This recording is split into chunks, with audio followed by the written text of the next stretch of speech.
Hi, I'm John Green, and this is Crash Course European History. So we're going to turn our attention today to the Industrial Revolution, one of the most significant developments in human history. Like, imagine with me that it's 1820. I got this idea from the economist Robert Gordon, by the way. You live in, say, England. You probably work in agriculture. When you walk to town, you're either pulling your own cart, or if you're lucky, you have a horse. You have no running water or electricity. When you wash your few items of clothing, you do so by hand. You cook over a fire. You think of time not primarily in minutes and hours, but mostly in relationship to solar cycles, how close it is to night, or to morning, or to midwinter. And in all these respects, your life in 1820 is basically identical to the lives of people in 1720 or 1520, or for that matter, 1220. Now, that's not to say that nothing has changed in those hundreds of years. As we've explored in this series, lots has changed.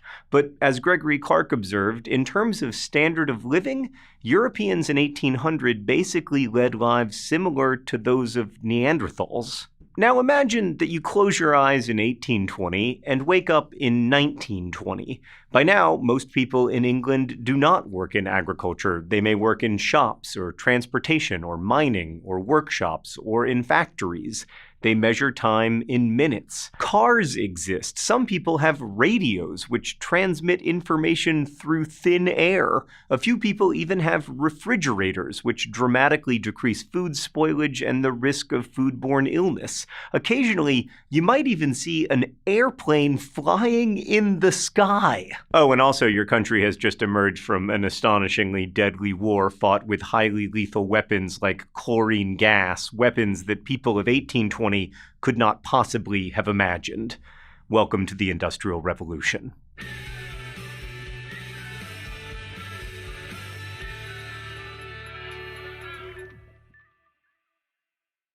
In this series, we've already talked about revolutions in agriculture that increased European productivity and revolutions in trade that increasingly distributed goods among people in towns and cities instead of having each individual family produce everything it needed. And these forces combined to help create more division of labor, like farmers could focus on farming and textile workers could focus on textile creation, which was more efficient than having each family do every kind of work. So let's begin in the 18th century, when European industrial production is said to have begun. Europe's population was growing after centuries of nonstop wars and plagues and the worst of the Little Ice Age. Meanwhile, products such as coffee and tea and chocolate made with heated water killed bacteria, while products from abroad expanded and varied the pool of nutrients, with corn and potatoes, for instance, generally being more calorie-dense per acre than wheat. In short, lives were getting better and longer, and populations were rising, and this meant that, on average, people had a little more time to learn and tinker and experiment. Many different artisans invented small improvements to existing mechanical devices. Perhaps most famously, John Kay's flying shuttle increased the pace and productivity of weaving. Weavers then needed a greater amount of thread, so tinkerers made that happen by producing inventions such as the spinning jenny, created around 1764 by craftsman James Hargreaves. The spinning jenny was a machine used by individual women working at home, and it allowed a person, using just the power of their hand, to spin not one bobbin of thread, but up to 120 at once. In England, Ellen Hacking and her husband John were among those devising carding machines to straighten cotton and wool fibers for spinning, and at about the same time, Richard Arkwright and his partners invented the water frame, another kind of spinning machine that used water power. And when spinning machines could be linked to a central power source, such as water, many could be placed in a single building. So the world's first factories arose, in part from the pressure to increase production of English cloth for global and domestic markets. Did the center of the world just open? Is one of my polo shirts in there? This cost like $41. Twice a year I go to a polo outlet in southern Indiana and just buy as many of these things as they'll sell to me. And look, I'm not here to advertise polo shirts, but this thing is incredibly comfortable, and also it's like dyed a specific color. Everything about this was completely unimaginable in the early 19th century. In fact, you know what? It's so soft to the touch, I think I'm gonna put it on. Is that weird? Oh yeah, I feel like I'm the bad guy in an 80s movie. How do I look, Stan? Oh, Stan says I look like Steve Bannon. Okay, thus ends that experiment. Back to the show. Let's talk about porcelain. Another tinkerer was the alchemist Johann Friedrich Böttger, who promised the king of Saxony that he could figure out how to make porcelain. Porcelain was such an obsession that wealthy people collected it, and even those with far less would try to buy a piece or two, like a cup or a plate, as we see in many Dutch, French, and other paintings. Two things you see a lot in European paintings of the affluent or those who aspired to affluence: porcelain and pineapples, which were also quite rare and expensive and difficult to produce domestically. Porcelain was also practical because Europeans didn't know other ways to make heat-resistant dishware for their hot drinks. So Böttger was virtually imprisoned until around 1708 when he finally figured out how to make porcelain, although not as beautifully as the Chinese or Japanese did. What we're trying to get at here is that while people love a great story of an inventor and their invention, the Industrial Revolution was the result of lots and lots of people working together, making a series of incremental improvements rather than like geniuses from on high creating amazing things. The real genius of humans is collaboration and also spying. Like, for instance, industrial spies helped with every development in the Industrial Revolution because other regions were far more advanced than Europe in manufacturing, for instance, color-fast dyes, or heat-resistant dishware, or fine weaving and spinning, or even metallurgy. Arkwright, for example, mostly copied designs from imported textiles, and it was those cotton textiles that really caught the imagination of consumers and filled pockets, first of the people who imported textiles from India and China, and then of the daring manufacturers who were successful at copying the lightweight and colorful and washable cotton clothing. But industrial production of cotton was really risky. Like, the rate of business failure during the Industrial Revolution was over 50%, and because of that, experimenting manufacturers worked to keep labor costs as low as they could. One way was to use unpaid orphans from government or religious or charitable institutions as labor. At a time when people didn't know a lot about steam-powered machinery and its dangers, industrial accidents happened all the time, and children were often the victims. Children worked incredibly long hours, and deaths were common. Little Mary Richards was caught up in a machine, and 6- and 7-year-old orphans working alongside her witnessed the, quote, bones of her arms, legs, thighs, etc. successively snap. Her head appeared dashed to pieces, her blood thrown about like water from a twirled mop. Now, I know that's very graphic, but I think it's important to understand the extent of industrial oppression, including the industrial oppression of children. Workers lost arms and eyes and fingers or were otherwise disfigured. Production and profits always came first in an attempt to avoid financial ruin. And industry had other repercussions. It initially increased the demand for slaves even more, for instance. Slaves produced food for workers who had left farms for factories. Slaves also produced tropical crops such as sugar and tobacco and coffee that boosted the energy of many types of workers. And slaves produced the palm and other tropical oils to keep machinery running, as well as the raw materials for industry, especially cotton. It's important to understand that industry thrived due to slave labor and inexpensive child labor, and also through the labor of women who were paid less than men. Over time, more and more people began working in industrialized settings or in economic sectors that supported industry, due in part to the development of the steam engine.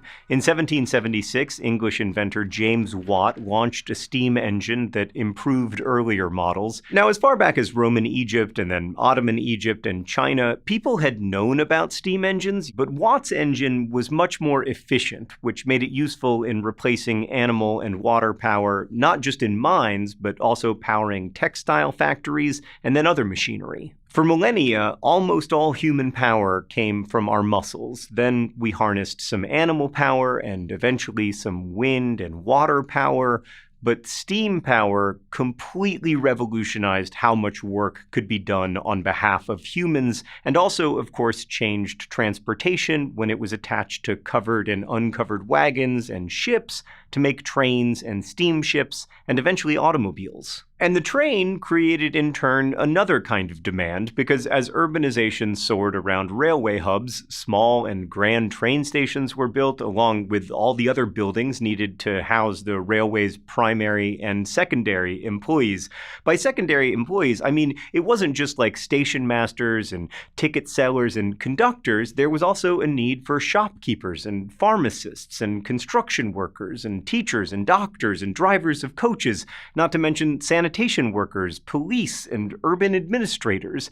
Industrialization had a snowball effect, and it wasn't going to be turned back. And all of this meant that everyday life was profoundly transformed. Like, two classes became much more prominent alongside the aristocracy and peasants in the social structure: the bourgeoisie and the proletariat, or working class. The bourgeoisie initially referred to people who lived in towns and cities, or burgs, or bourges. But the term came to refer to those who owned factories or banks or transportation networks, or also large tracts of land for raising livestock and crops. The proletariat comprised the many factory and other workers who lacked tools or land to support themselves, but instead labored for factory owners and others who had the means to produce. In between were the rising professional groups called the middle class in Europe: doctors and lawyers and teachers and others with special skills that serviced society as a whole. We'll see this configuration change over the next couple centuries and watch as tensions unfold among these groups and, at times, boil over.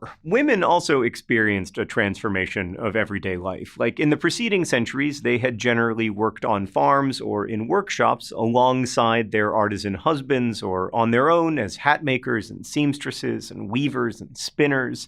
During the early days of industrialization, women who had been spinning or weaving at home often switched to factories, and they did many other kinds of work. For example, 18-year-old Anne Egley, with her younger sister, worked 12-hour days in the coal mines, pushing carriages filled with 800 pounds of coal, which was then used to make steam power. She had done this kind of work from the age of 7. I don't know if you know any 7-year-olds, but they should not be working in coal mines. Now, you'll recall that the French and American revolutions, with their emphasis on motherhood and laws stripping women of their property, led to women being discouraged from work. But many continued to do so even when their wages belonged to their husbands. Factories also created, and still create, outwork done by women at home, polishing knives or painting porcelain buttons, for example. But ideology simultaneously shifted to say that women were to be the angels in the household, providing comfort from the various horrors of industrial life, a cultural norm that discouraged women from working outside the home. In the meantime, the classes became aware of their individual identities. The French had outlawed guilds during the Revolution, but industrial and other workers formed their own clubs to protect their interests. They created singing, gymnastic, and sports clubs. This is why early English football teams, for instance, had names like Royal Engineers AFC and Civil Service FC. These groups also often had a lively cafe culture where they discussed politics and read newspapers, often aloud to their comrades because each cafe usually only had one newspaper. Manufacturers and wealthy individuals in cities likewise formed groups based on their common class position. They founded chambers of commerce to protect their financial interests and museums to show off their city's achievements and good taste. Let's go to the thought bubble. Initially, the rise of factories saw those left out of industrial work life, such as artisans and small farmers, protest by breaking machinery or threatening to do so. The swing riots in Britain are one example of what has been called primitive rebellion. Instead of dealing with change by organizing to benefit from and shape the change, so-called primitive rebels went about breaking things. Wreckers of machinery were called Luddites, as they still are today, because menacing notes found alongside sabotage were often signed Ned Ludd. Ludd was an inspirational figure, a weaver who allegedly smashed a textile machine in the 18th century. But gradually, workers inside the factories formed mutual aid societies and eventually unions that negotiated for better terms with owners. And when negotiations failed, they went on strike as a group instead of wrecking the machines with which they earned their living. All in all, industrialization wreaked havoc on people's lives even as it provided many with livelihoods. Towns grew astronomically. Like the textile center Manchester, England, went from 20,000 people in the 1750s to 400,000 a century later. Conditions in Manchester were abominable, including the development of slums and the spread of disease. They came to lack fresh and safe supplies of water. Garbage and sewage, not to mention animal excrement, filled muddy streets, creating, in the words of one commentator, a universal atmosphere of filth and stink. And conditions in other industrial cities hardly differed. Thanks, Thought Bubble. So, industrialization began in England and the Low Countries, in part thanks to the capital raised by worldwide trade, and because that trade made possible successful imitation of foreign products. But industrialization then spread. It traveled the continent through the 19th century, although it was less dense in Eastern Europe. There, many peasants continued to live hand to mouth. But as we've seen, so did the poor in industrial cities. So was the Industrial Revolution really a revolution? Well, if a revolution is an event full of impact on people's lives, then definitely. But often historians look at revolutions as, like, ending, which the Industrial Revolution really hasn't.